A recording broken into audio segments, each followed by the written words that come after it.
قبل ما نبدأ الفيديو ما تنساش تصلي على النبي وتعمل لايكك الجامد وسبسكرايبك العسل وتتابع معايا الملخص للآخر. بيبدأ الأنمي بتاعنا مع ناروتو ساسكي وساكورا وهما بيتفرجوا على فيلم في السينما، وبيكون الفيلم ده بيتكلم عن الأميرة اللي بتدافع عن قريتها من الأشرار. وبعد ما الفيلم بيخلص بيكونوا مستنيين كاكاشي المعلم بتاعهم، وبيتضح إن كاكاشي هو اللي طلب منهم يتفرجوا على الفيلم ده قبل ما يروحوا مهمتهم الجديدة. وأثناء ما ناروتو وساسكي وساكورا مستنيين كاكاشي بتظهر البنت اللي كانت بتمثل دور الأميرة في الفيلم واللي بيكون اسمها يوكي. المهم إن يوكي بتطلع تجري وفي ناس بيجروا وراها، فعلى طول ناروتو وساسكي وساكورا بيجروا بسرعة عشان يساعدوا ممثلة يوكي وينقذوها، وده لأنهم بيكونوا فاكرين إن الأشخاص اللي بيجروا وراها دول هيخطفوها. وبيقدر ناروتو يعمل تقنية النسخ المتعدد وبيقضي على الأشخاص اللي بيطاردوا يوكي، وكذلك ساسكي وساكورا بيقضوا على الباقيين وبيكتفوهم كلهم. بس في اللحظة دي بيجي كاكاشي وبيفك الأشخاص دول، وبيكون مع الأشخاص اللي بيطاردوا يوكي واحد اسمه ساندايو، وهو ذات نفسه الشخص اللي طلب من كاكاشي إنه ينفذ له مهمة حماية الممثلة يوكي. وناروتو بيكون أعجب جدا بالفيلم اللي يوكي عملته وبيكون عايز ياخد توقيعها، بس يوكي بترفض وبتسيبه وبتمشي. لكن ناروتو مش بيستسلم وبيفضل يجري ورا يوكي في كل مكان في القرية عشان ياخد توقيعها. وفي نفس الوقت ده بيكون كاكاشي أخد ساسكي وساكورا لاستوديو التصوير اللي بتصور فيه يوكي، وبعدين كاكاشي بيعرفهم إن المهمة بتاعتهم هتكون عبارة عن حماية ممثلة يوكي. وبعدها ساكورا بتسأل كاكاشي عن الأشخاص اللي كانوا بيجروا ورا ممثلة يوكي، فكاكاشي بيقول لها إن الأشخاص دول شغالين في استوديو التصوير مع يوكي وكانوا بيجروا وراها عشان يرجعوها للاستوديو تاني. فساكورا بتستغرب جدا وبتقول لكاكاشي هي ليه يوكي بتهرب من استوديو التصوير. فالمخرج بيقول لهم لأن يوكي لما عرفت إن الجزء التاني من الفيلم بتاعها هيتصور في مدينة الجليد رفضت إنها تصوره، بس محدش يعرف هي ليه بتكره مدينة الجليد ومش عاوزة تصور الفيلم هناك. على الناحية التانية في مكان ما بنشوف يوكي وهي قاعدة لوحدها، لكن بيجي ناروتو ليها عشان ياخد توقيعها برضه، بس يوكي بتكون رافضة تديله توقيعها تماما. وفي اللحظة دي بيجي ساندايو وده المساعد الشخصي ليوكي وبيكون معاه كاكاشي وساسكي وساكورا. وهنا ساندايو بيقول ليوكي إنها لازم تتحرك معاهم عشان السفينة هتوديهم لمدينة الجليد وهتتحرك كمان شوية. بس يوكي بترفض وبتقول له إنها مش هتروح معاهم لمدينة الجليد، لكن بيفضل ساندايو يقنع يوكي عشان تروح معاهم، بس يوكي كانت رافضة تماما. فعلى طول بيستخدم كاكاشي عين الشارينجان وبيقدر ينيمها فورا، وبالطريقة دي بياخدوا يوكي وفعلا بيسافروا بيها لمدينة الجليد. ولما بتفوق يوكي بتلاقي نفسها في مدينة الجليد وبتتضايق يوكي جدا، لكنها بعد كده بتبدأ تجهز نفسها عشان تصور المشهد الأول من الفيلم بتاعها. وناروتو ساسكي وساكورا بيكونوا موجودين عشان يكملوا مهمتهم، وناروتو بيكون شايف إن مهمة حماية الممثلة يوكي سهلة جدا على عكس كاكاشي اللي بيكون شايف إنها صعبة.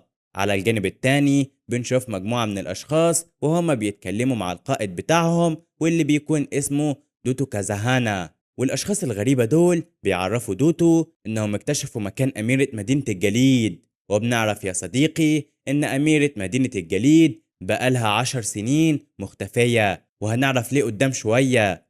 على الجانب التاني بيكون ناروتو اللي معاه وصلوا لجبل جليدي كده، وده المكان اللي هيصوروا فيه المشهد التاني من الفيلم. وأثناء ما هما بيصوروا المشهد بيظهر شخص غريب وهو نفس الشخص اللي كان بيقول لدوتو إنهم اكتشفوا مكان يوكي، وبيكون اسم الشخص ده هو روجا ناداري. وكاكاشي بيلاحظ وجود روجا في المكان، فروجا بيقول لكاكاشي أنا كنت متأكد إنك هتكتشف إني موجود هنا بسهولة. وبيطلع إن في اتنين كمان جايين مع روجا وبيكون اسمهم فوبوكي وميزوري.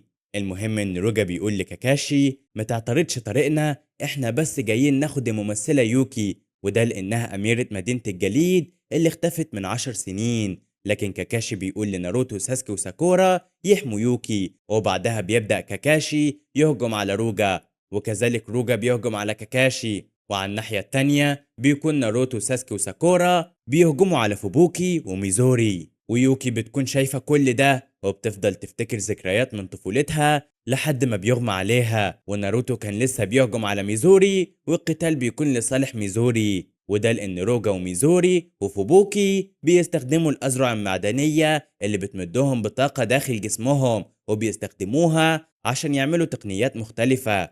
المهم إن روجا واللي معاه بيفضلوا يهجموا على ناروتو وساسكي وساكورا لحد ما كاكاشي بيطلب من أتباعه إنهم يتراجعوا فورا. وفي نفس الوقت ده روجا بيستخدم أسلوب الجليد، ودي تقنية يقدر يغير بيها شكل الجليد ويستخدمه في الهجوم والدفاع في نفس الوقت. المهم إن روجا بيحول الجليد لحوت عملاق وبيهجم بيه على كاكاشي، بس كاكاشي بينسخ تقنية روجا باستخدام عين الشرينجان، وبيعمل نفس تقنية روجا وبيخرج حوت من الجليد وبيهجم بيه على روجا، لكن روجا بيتصدى الحوت كاكاشي باستخدام الحوت اللي خرجه بتقنيته. وبسبب قوة الهجوم الجبل الجليدي بينهار تماما وبيتدمر الجليد اللي في الجبل كله، وبعدها بيروح كاكاشي السفينة وبيمشي هو والباقيين قبل ما الجبل الجليدي ينهار. وبعد ما بيوصلوا المكان آمن ليهم بيتجمعوا هم الكل، وبيسأل كاكاشي ساندايو المساعد الخاص بيوكي عن الكلام اللي روجا قاله بخصوص ان يوكي هي أميرة مدينة الجليد اللي اختفت من 10 سنين. فساندايو بيقول لهم دي حقيقة فعلا، ويوكي هي أميرة الجليد. فالكل بيتصدم وبيبدأ ساندايو يشرح لهم اللي حصل من 10 سنين، وإن يوكي هي أميرة مدينة الجليد واسمها الحقيقي هو كازاهانا كيوكي، وهي وريثة مدينة الجليد الشرعية، وكان حاكم مدينة الجليد هو السيد كازاهانا سوسيتسو أبو كيوكي. والأخ الأصغر لسوسيتسو هو دوتو اللي حاليا بيدور على الكريستالة السداسية، وكمان بيدور على الأميرة كيوكي من 10 سنين. المهم إن دوتو كان بيحقد على سوسيتسو جدا لدرجة إنه استأجر مجموعة متمردة من النينجا وهجم على مدينة الجليد وحرق القلعة اللي كانت كيوكي عايشة فيها مع سوسيتسو أبوها. ودوتو قتل كل اللي في المدينة وبيكون فاكر إن الأميرة كيوكي اتقتلت هي كمان، بس بيطلع إن ساندايو أخد كيوكي وهرب بيها من كاكاشي. وحاليا بقى كاكاشي بيقول لهم ما كانش في حل غير إنكم تهربوا من مدينة الجليد، لكن مخرج الفيلم بيقول لساندايو إن هو خدعهم لأن المفروض إن هم كانوا جايين مدينة الجليد عشان يصوروا الفيلم مش عشان يحلوا مشاكلهم. فساندايو بيعيط وبيقول له إن ما كانش فيه حل وكان لازم يرجعوا أميرة مدينة الجليد للمدينة مرة تانية. بس بيتصدموا كلهم لما بيلاقوا إن الأميرة كيوكي كانت سامعة كل اللي ساندايو كان بيحكيه لهم، وكيوكي بتقول لهم إنها عايزة ترجع المدينة تاني لأنها مش هتفضل في مدينة الجليد، لكن ساندايو بيفضل يترجاها إنها تفضل في مدينة الجليد وترجع تحكم المدينة لأنها الوريثة الشرعية لمدينة الجليد. بس المخرج بيقول لهم إن مفيش حد هيتحرك ولا هيروحوا لأي مكان غير لما يصوروا باقي الفيلم، لأنهم هيكملوا تصوير الفيلم على الرغم من كل المشاكل اللي حصلت. وبيقترح المخرج كمان إنهم يصوروا كل اللي بيحصل في المعركة ضد دوتو على أساس إن دي أحداث الفيلم فعلا، لكن كاكاشي بيقول لهم إنهم لازم يلغوا الفيلم ده لأن هيعرض الكل لخطر كبير وبالأخص الأميرة كيوكي. بس ناروتو بيكون مصمم إنهم يكملوا الفيلم ويكملوا كمان في مهمتهم، وكمان ساسكي وساكورا بيكونوا عايزين يكملوا المهمة ويحموا الأميرة كيوكي. وبناء على كده كاكاشي بيوافق وبيكملوا في المهمة وكمان هيصوروا أحداث الفيلم، وده لأنهم مش معاهم سفينة توصلهم للقرية. بعدها بيركبوا العربيات الجليدية وبيبدأوا يتحركوا بيها عشان يوصلوا لمكان التصوير في مدينة الجليد. بس وهم ماشيين بيكتشفوا بالصدفة إن كيوكي هربت من العربية عشان ما تروحش مدينة الجليد. فعلى طول كاكاشي والفريق بيدوروا على كيوكي لأن احتمال كبير لو دوتو لقيها هيقتلها وياخد الكريستالة السداسية. وبعد معاناة بيقدر ناروتو إنه يلاقي كيوكي، بس بيلاقيها واقعة على الأرض لأنها لما كانت بتجري اتكعبلت واتخبطت في شجرة، وبيشيلها ناروتو وبيمشي بيها في كهف. بس وهم ماشيين بيسمعوا صوت غريب وبيلاقوا إن في قضبان حديدية ظهرت تحت رجليهم، وفجأة بيظهر قطار عملاق وبيتحرك بسرعة كبيرة جدا ناحيتهم. فبيطلع ناروتو يجري وهو شايل كيوكي، وكيوكي بتكون مرعوبة وبتقول لناروتو إن القطر سريع جدا ومستحيل يقدروا يهربوا منه وهيدوسهم.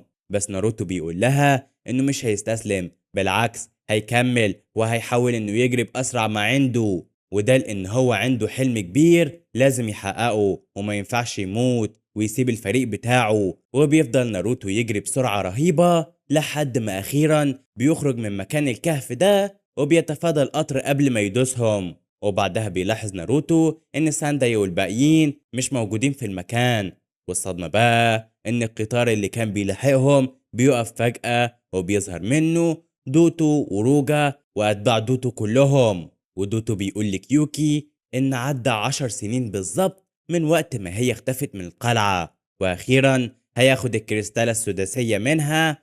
بس فجأة بيظهر ساندايو وبيكون معاه جنود كتير جدا، وساندايو بيعرف الجنود إن كيوكي هي أميرة مدينة الجليد اللي اختفت من 10 سنين، وده لأن الجنود دول من مدينة الجليد وإنهم المفروض ينقذوها من دوتو. وفعلا الجنود بيتشجعوا جدا وبينزلوا بسرعة ناحية القطر اللي فيه دوتو وأتباعه عشان يهجموا عليهم.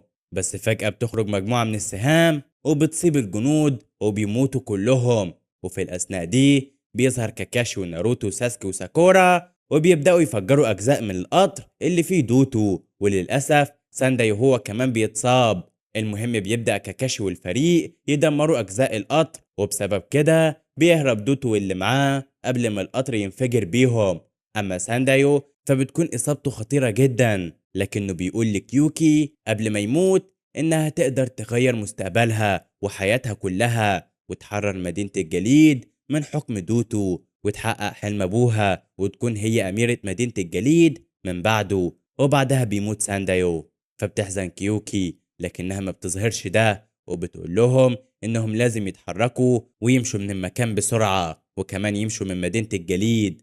بس الكلام ده بيضايق ناروتو، وهو بيقول لها إن مدينة الجليد ده المكان اللي انت اتولدت فيه وما ينفعش انك تمشي منه بسهولة كده، وما ينفعش كمان انك تهربي من المستقبل ولازم تحاربي عشان مدينتك وتتخلصي من دوتو. وهو بيحاول ناروتو بكل الطرق انه يقنعها لحد ما بيظهر منطاد ضخم وبيخطف كيوكي وبيطلقوا سهام على كاكاشي والباقيين بس بيتفادوا الهجوم. وبنكتشف ان ناروتو اتعلق بالمنطاد قبل ما المنطاد يتحرك، وبيقدر ناروتو يعمل نسخ لنفسه وبيطلع على المنطاد.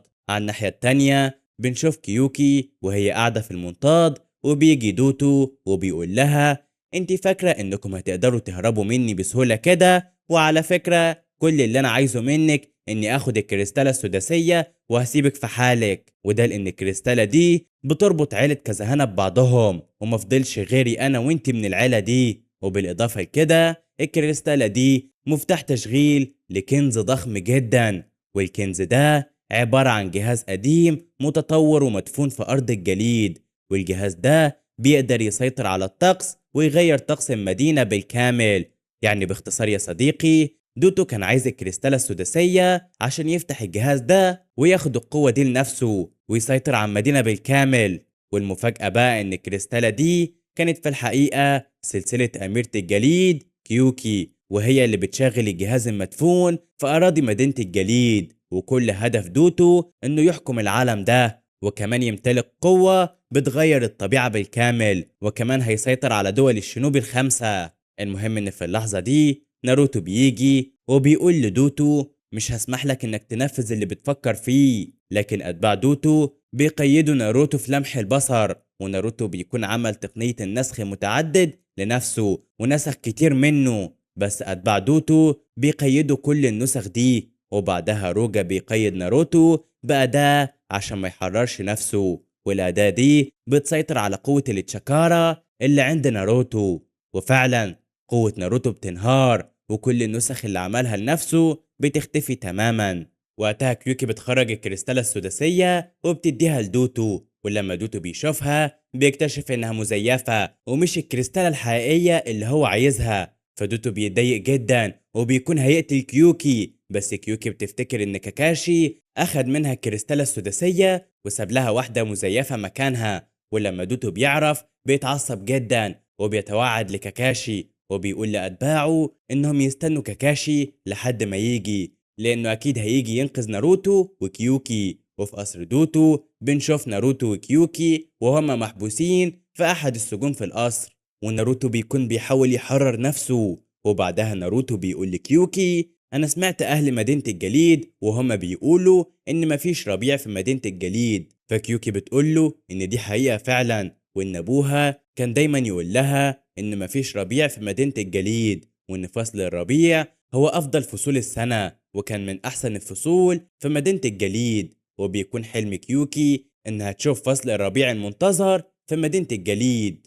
بس للأسف حلم كيوكي بينتهي، وده لأن من 10 سنين مبقاش في حاجة اسمها فصل الربيع، لأن مدينة الجليد كل فصولها بتكون جليد وطول السنة شتاء. وفي الأثناء دي ناروتو كان بيحاول يستخدم قوة التشاكارا اللي عنده عشان يتخلص من القيود اللي بتحاصره ويحرر نفسه، بس بيعاني جدا، وده لأن الجهاز اللي روجا حطه عليه بيكهربه كل ما بيحاول ناروتو إنه يستخدم قوته. فكيوكي بتقول لناروتو إنهم مستحيل يقدروا يخرجوا من الزنزانة دي ولازم يستسلموا، لكن ناروتو بيقول لها إن هو ما ينفعش يستسلم، وإنه لو استسلم فكل أحلامه هتنتهي في المكان ده. وبيحاول ناروتو يستخدم قوته عشان يحرر نفسه، والجهاز كل مدى بيكهربه أكتر، بس ناروتو بيستحمل الألم لحد ما أخيرا بيحرر نفسه. وكيوكي بتكون معجبة جدا بإصرار وعزيمة ناروتو. وفي نفس الوقت ده بيكون كاكاشي وساسكي وساكورا وصلوا قصر دوتو، ولما دوتو بيعرف بيأمر أتباعه إنهم يروحوا زنزانة ناروتو وكيوكي عشان يساوموا بيهم كاكاشي، لكنهم بيكتشفوا إن ناروتو وكيوكي هربوا من الزنزانة، وده لأن ناروتو خدع الحراس وضربهم وقدر يهرب هو وكيوكي. وحاليا بقى بيجروا بسرعة، لكنهم بيقابلوا في طريقهم شخص مقنع، فناروتو بيهجم عليه وبيفضل يضرب فيه، لكن ناروتو على طول بيدرك إن الشخص المقنع ده هو كاكاشي. وبعدها كيوكي بتكون متضايقة لأن كاكاشي أخد منها الكريستالة، بس كاكاشي بيعتذر منها وبيدي لها الكريستالة السداسية بتاعتها الأصلية. وفي اللحظة دي بيجوا ساسكي وساكورا وبيقولوا لهم إنهم لازم يهربوا بسرعة قبل ما أتباع دوتو يلحقوهم. وفعلا هما الكل بيتحركوا، بس وهما بيهربوا بيدخلوا جوه أوضة غريبة كده، وبيطلع إن الأوضة دي هي نفسها أوضة دوتو. وعلى طول كيوكي بتجري على دوتو وبتديله الكريستالة السداسية وبتقول لكاكاشي والباقيين: أنا كل الوقت ده كنت بخدعكم.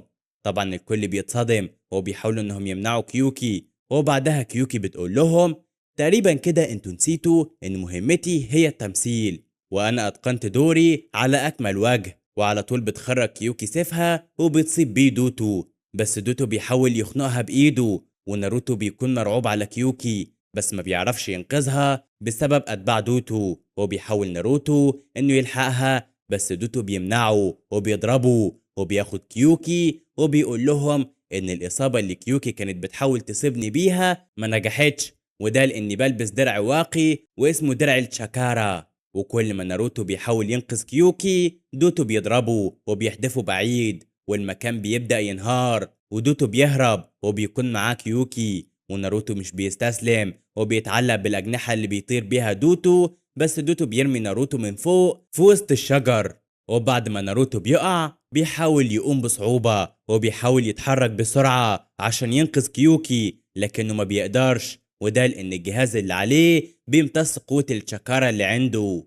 بس في اللحظة دي بيظهر المخرج والمساعدين وبياخدوا ناروتو على عربية الجليد. وفي نفس الوقت ده بيكون أتباع دوتو بيتقاتلوا مع أتباع كاكاشي، وبيقدر ساسكي وساكورا إنهم يخلصوا على فوبوكي وميزوري. على الجانب التاني بنشوف كاكاشي وهو بيستعد عشان يهجم على روجا، وروجا بيخرج ذئاب بتقنية الجليد وبيحاول يهجم بيها على كاكاشي، بس في لمح البصر كاكاشي بيقضي على كل الذئاب دي. وعلى الناحية التانية كده تعالى معايا هنشوف ان دوتو اللي وصل للمكان اللي موجود فيه الجهاز اللي بيتحط فيه الكريستالة السداسية، وبيستخدم الكريستالة السداسية فعلا عشان يوصل لمكان السلاح السري. وفعلا اول ما دوتو بيحط الكريستالة دي الجليد بدأ يسيح في المكان بالتدريج، فدوتو بيتعصب جدا لما بيعرف ان السلاح السري هو جهاز بيخلي الجليد يسيح عن المدينة بالكامل. وفي الوقت ده بيجي ناروتو وبيطلع يجري عشان ينقذ كيوكي، بس دوتو بيهجم عليه بتقنية الجليد الأسود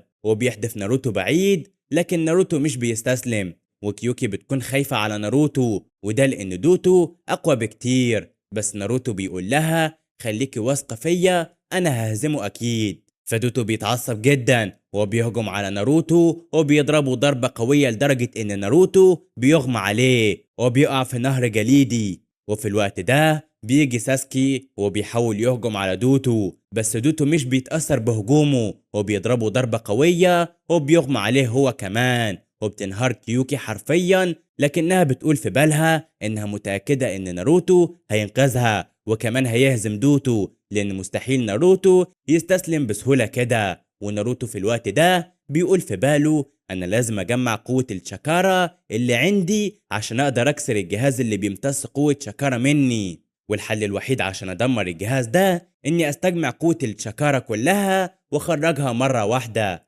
وفعلا ناروتو بيعمل كده، وعلى طول بيتكسر الجهاز اللي على ناروتو من قوة الشاكارا، وبيخرج ناروتو من المية وهو عامل لنفسه نسخ كتيرة جدا وبيحاول إنه يهجم على دوتو. فدوتو بيستخدم تقنيته وبيهجم على كل النسخ بتاعت ناروتو وبيقضي عليها فعلا.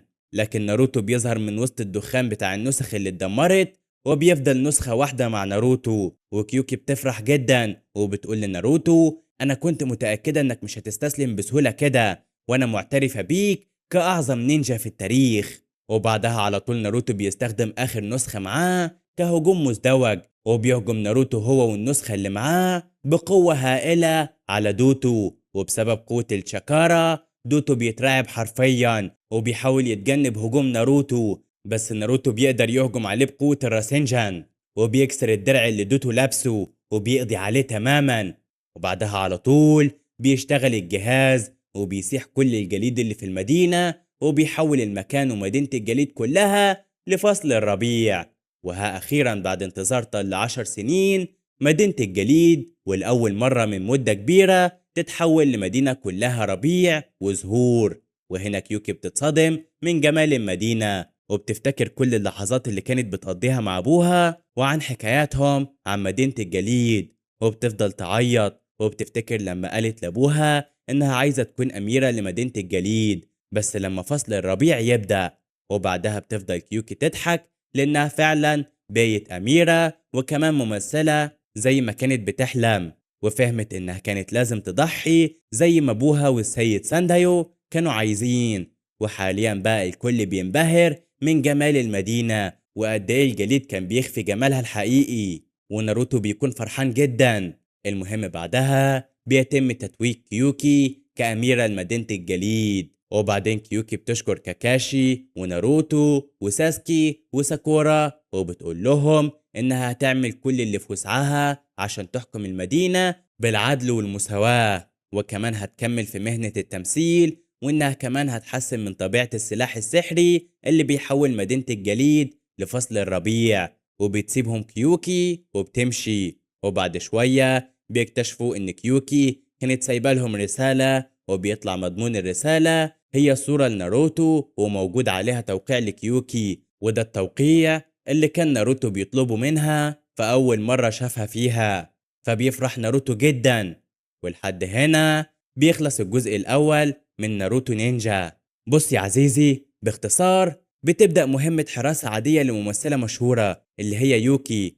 ناروتو بيجري وراها عشان إمضاء وهي بتهرب ومش عايزة تسافر تصور فيلمها الجديد في مدينة الجليد عشان دي بلدها اللي هربت منها من 10 سنين بعد ما عمها الشرير دوتو حرق القلعة وقتل أبوها الحاكم عشان يسيطر على الحكم.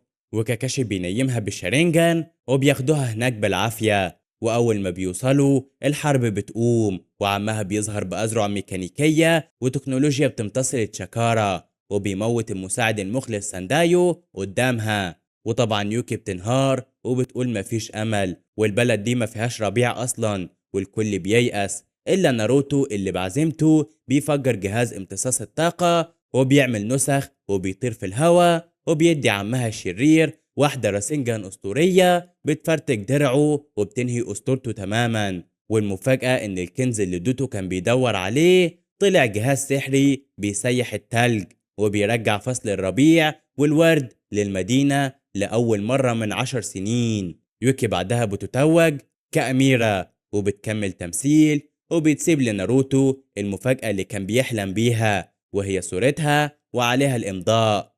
وبس كده، أشوفكم في فيديو جديد، ويلا سلام.